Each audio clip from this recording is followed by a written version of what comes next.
డబ్బు సంపాదించడం తప్పు కాదు. డబ్బు సంపాదించే మార్గాన్ని మనం జాగ్రత్తగా చూసుకోవాలి. మనం కష్టాల్లో ఇబ్బందుల్లో ఉన్నప్పుడు సాతాను మనకు చాలా మంచి మంచి ఆఫర్స్ ఇస్తుంటాడు.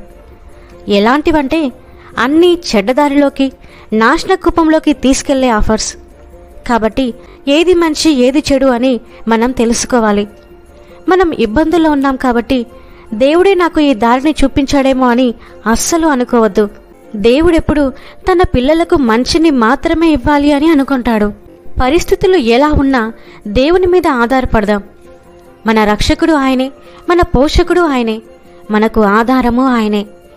నీవు ప్రార్థన చేయనప్పుడు నీ గదిలోనికి వెళ్ళి తలుపులు వేసి రహస్యమందున నీ తండ్రికి ప్రార్థన చేయము. అప్పుడు రహస్యమందు చూచు నీ తండ్రి నీకు ప్రతిఫలమిచ్చును. మరియు మీరు ప్రార్థన చేయనప్పుడు అన్యజనుల వలె వ్యర్థమైన మాటలు వచింపవద్దు. విస్తరించి మాట్లాడుట వలన తమ మనవి వినబడునని వారు తలంచుచున్నారు. మీరు వారి వలె ఉండకుడి. మీరు మీ తండ్రిని అడుగక మునుపే మీకు అక్కరగా ఉన్నవేవో ఆయనకు తెలియును. మత్తయి 6:6. హల్లెలూయా. Praise the lord.